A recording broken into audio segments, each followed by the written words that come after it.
జాతీయ బీసీ సంఘం జాజుల సినన్న ముఖ్యంగా దీనికి నేషనల్గా తను కర్త కర్మ క్రియగా ఎక్కడ ఏ సమస్య అయినా కూడా అది ఢిల్లీ అయినా గల్లీ అయినా జిల్లా అయినా మండలమైనా ఎక్కడైనా బీసీల తరపున తన వాణి బాణిని బలంగా వినిపిస్తున్నందుకు బీసీ బిడ్డగా నేను గర్వపడుతూ అన్నకి శుభాకాంక్షలు తెలియజేస్తూ అట్లాగే ఈ వేదిక పైన అధ్యక్షత వహిస్తున్నటువంటి చారన్న గారికి అలాగే ఈ వేదిక పైన ఉన్నటువంటి అందరూ కూడా పెద్దవాళ్ళందరికీ కూడా పేరు పేరున శిరస్సు వంచి నమస్కరిస్తూ బీసీ ఉద్యమాభివందనాలు తెలియజేస్తున్నాం.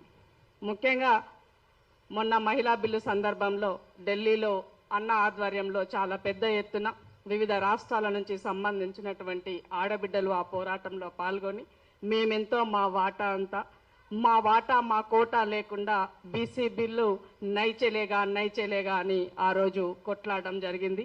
అది దురదృష్టవశాత్తు మరి ఏదో తెలియదు కావాలని వాంటెడ్గా పేరు మహిళల మీద నెట్టేసి దాన్ని డీలిమిటేషన్తోన ఏదో పని కాని వాళ్ళని భారతీయ జనతా పార్టీ చేసినటువంటి కుట్రలు రేవంత్ రెడ్డి గారు పూర్తిగా ముందుగానే పసిగట్టి నేషనల్ ఎజెండాని ఇవాళ చేసినందులో తను ముందు నిలబడ్డందుకు తెలంగాణ బిడ్డగా మనం గర్వపడాల్సినటువంటి అవసరం ఉంది. అలాగే ఇవాళ మళ్ళీ నరేంద్ర మోదీ గారు రేపు 10వ తారీఖు నాడు తెలంగాణకి రాబోతున్నటువంటి సందర్భంలో ఈ రాష్ట్రంలో ఇక్కడికి వచ్చినటువంటి ఇంటెలిజెన్స్ కేంద్రానికి ఇచ్చేటువంటి నిఘా రాసేటువంటి నా సోదరులను కూడా బలమైన రిపోర్టు రాసి పంపించాలని నేను సందర్భంగా మీకు విన్నవించుకుంటున్నాను. ఎందుకంటే మా గోడు ఏమంటే చెవిటోడి కన్నా అధ్వానం అయిపోయింది.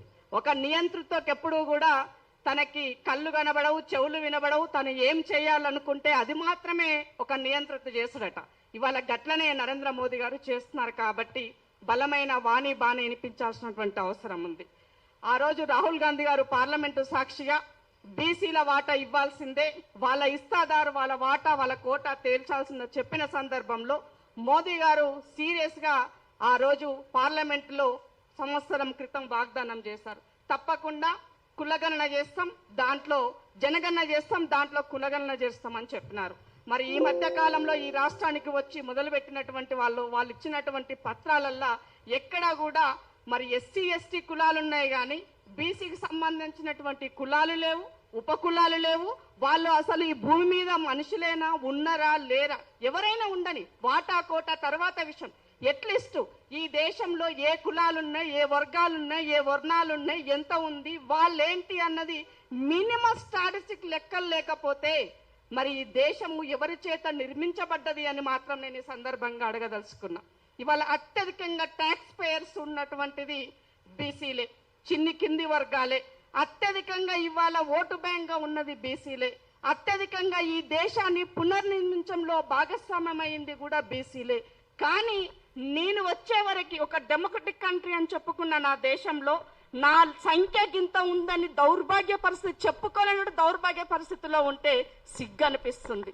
ఈ దేశంలో ఆ జూ పార్కులో ఇన్ని జంతువులు ఉన్నాయి, ఆ జూ పార్కులో గిన్ని పక్షులున్నాయి, ఈ అడవిలో గిన్ని సింహాలున్నాయని చెప్తున్నటువంటి సందర్భంలో మరి ఈ మానవ మృగాల్లో ఉన్నటువంటి దాంట్లో మరి నేను లేనా అని అడగాల్సినటువంటి దౌర్భాగ్య పరిస్థితి వచ్చినందుకు సిగ్గుపడుతున్నానని తెలియజేస్తున్నా.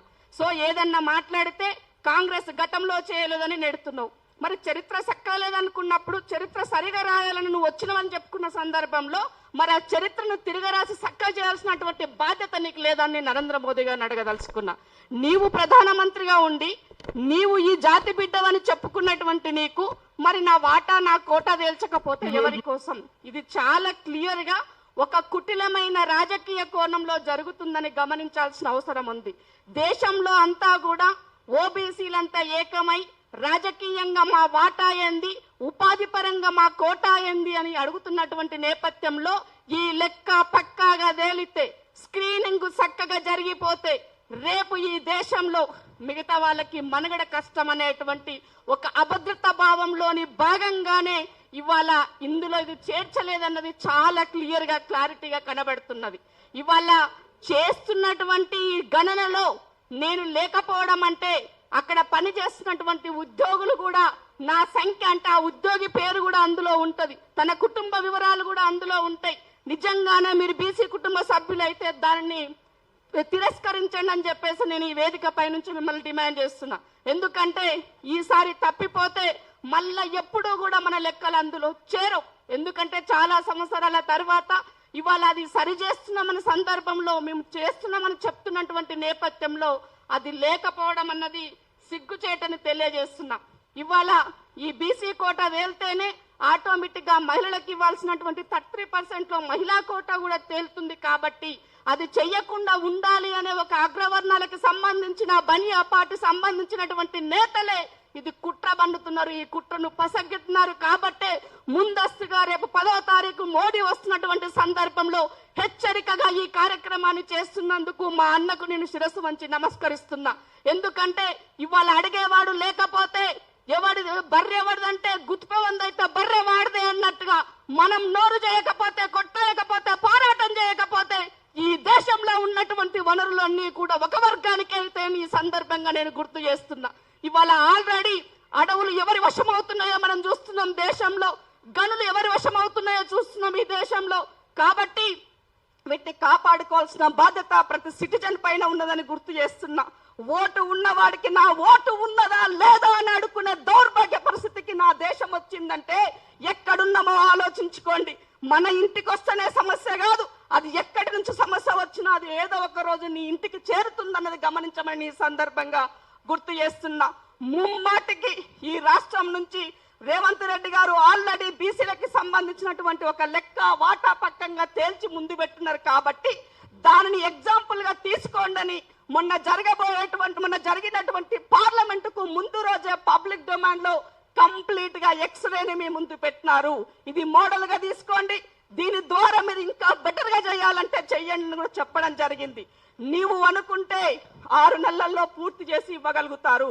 ఇవాళ ఒక ఇంటికి వెళ్ళినప్పుడు తన కులం, వర్ణం, వర్గం, ఆదాయానికి, ఉపాధికి సంబంధించినటువంటి అన్ని అంశాలను మీరు అందులో తీసుకున్నప్పుడు మరి నన్ను ఏ విధంగా మీరు దాంట్లో చేర్చకుండా ఉన్నారో అని అంటే దీని కుట్ర చాలా క్లియర్ గా అర్థమవుతున్నది.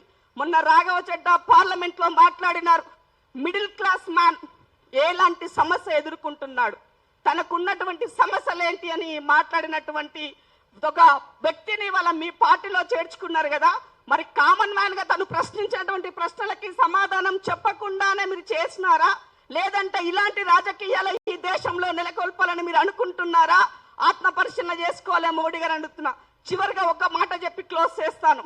ఈ రాష్ట్రం నుంచి లక్ష్మణన్న, అలాగే గవర్నర్ గా పనిచేసిన దత్తాత్రేయ గారు బీసీల కోసం మంచో చెడో విత్ ఇన్ 4 లైన్లో ఎక్కడో మాట్లాడుతున్నారు. కాబట్టి నేను మిమ్మల్ని ఒకటే విన్నవించుకుంటున్నా, మీరు నిజంగానే బీసీ బిడ్డలైతే ఈ కులగణన జనగణన జరిగే దాంట్లో మన లెక్క లేకుండా, మన వాటా లేకుండా ఈ కులగణన ముందుకు పోతే దానికి పూర్తి బాధ్యత మీరే వహించాలని ఈ సందర్భంగా నేను గుర్తు చేస్తున్నా.